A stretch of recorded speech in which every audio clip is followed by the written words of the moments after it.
Imagine having one of the fastest cars in Formula One, two of the sport's most exciting young drivers, and a championship leading team.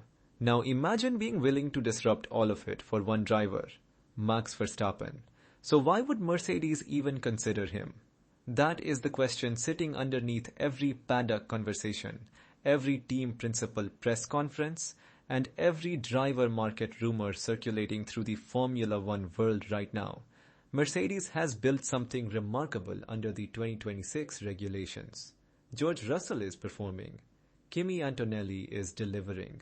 The Silver Arrows are leading both the drivers' and constructors' championships. And yet the name Max Verstappen keeps appearing in the same sentence as Mercedes. Not because the team is struggling, but precisely because it is not. The Verstappen and Mercedes story is not new. It did not begin with the 2026 season. Mercedes and Max's camp held genuine discussions during the previous Formula One era. At the time, Mercedes saw something almost impossible to ignore: a four-time world champion still in his prime, with a proven ability to extract performance from almost any situation, in almost any machinery. A driver who does not simply react to a race, he controls it. But Max stayed with Red Bull for 2026. The rumors faded, the conversations went quiet, or at least they appeared to, because in Formula One, nothing truly disappears. It waits, and when the conditions change, it returns. The talks were real, the move never happened, but the idea never fully left the room. Then Formula One entered a new era. New regulations, new cars, new power units. And suddenly Mercedes became the team that everyone was watching.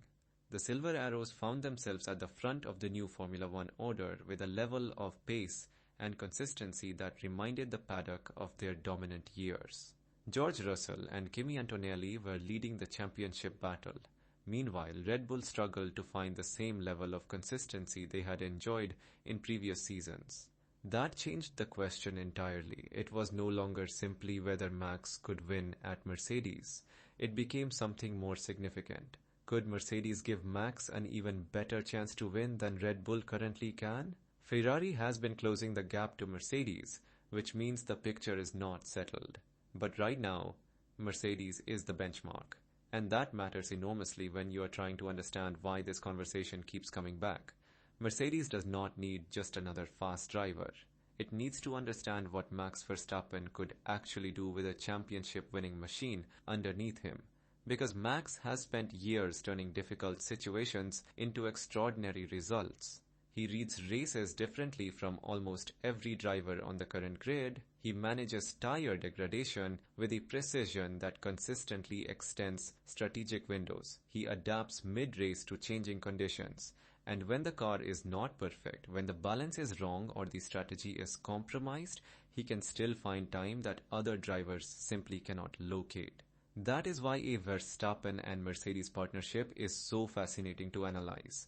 Because Mercedes would not simply be hiring raw speed, they would be acquiring certainty. The kind of certainty that comes from a driver who has already proven he can win championships under pressure across multiple eras and against the deepest fields Formula One has ever produced. Mercedes already has George Russell. And Russell is not a placeholder. He's not a development driver filling a seat while the team waits for someone better. He is one of the team's established leaders, a driver who has grown with the Silver Arrows and who carries genuine championship ambitions of his own. And alongside him sits Kimi Antonelli, a driver Mercedes has invested in heavily, a driver who represents the team's long-term future, and a driver who is already demonstrating why that investment was justified. So where exactly does Max Verstappen fit into that picture? Because signing Verstappen would not simply mean adding another talented driver to the roster. It would mean fundamentally changing the internal balance of the team. It would mean one of the current drivers losing their seat. And that is not a small decision. That is a structural shift with consequences that would extend far beyond a single season. Kimi Antonelli makes the situation even more complicated than it first appears. Mercedes did not fast-track the young Italian through their development program simply to replace him at the first available opportunity. They see him as a central part of the team's long-term future, not just for one season, but for the years ahead. And if Antonelli continues to deliver at the level he has been showing, Mercedes faces a genuinely difficult internal question. Do you protect the future you have carefully built, or do you reach for the world's most proven active champion while he is still available? That tension between the future and the present is at the heart of why this story is so difficult to resolve.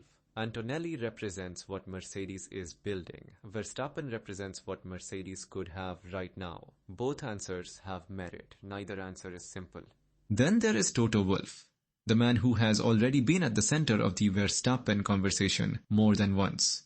But right now, Wolff's public position is clear.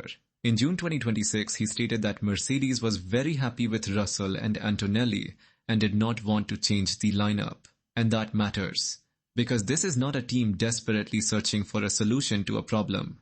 Mercedes is already winning, so if Verstappen ever becomes available, the question is not whether Mercedes needs him in the way a struggling team might. The question is whether Mercedes would be willing to change a winning formula, disrupt a functioning driver partnership, and absorb the internal complexity that would come with signing the most high-profile driver in the sport. Wolff is too experienced to make that decision emotionally. Whatever happens next will be calculated, and this is where the story returns to Max himself. Because a potential Mercedes move is not simply about money or reputation or the appeal of wearing silver instead of red and blue. Max has been clear that if he ever makes a major change in his career, many factors would need to align simultaneously.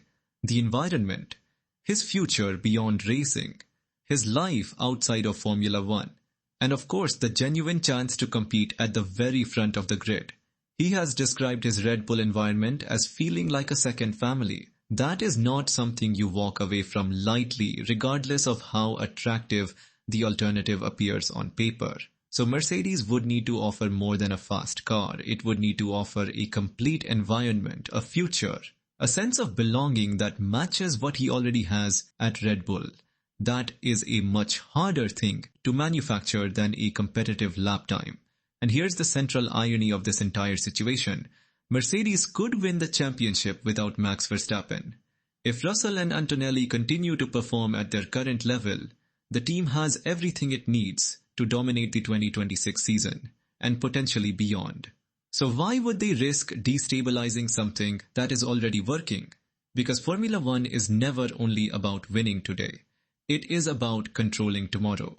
And if Max Verstappen becomes available on the open market, Mercedes may not want to give a rival team the opportunity to sign him, not because they desperately need him, but because allowing a competitor to pair Verstappen with a competitive car could shift the entire balance of the championship picture in ways that are very difficult to reverse.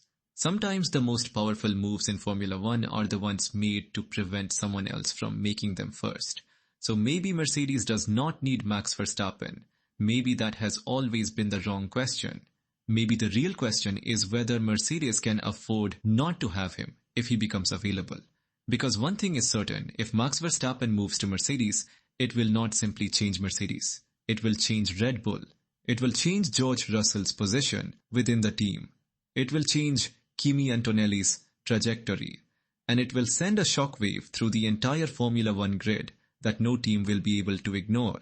The driver market in Formula One is never just about two people agreeing a contract. It is a chain reaction.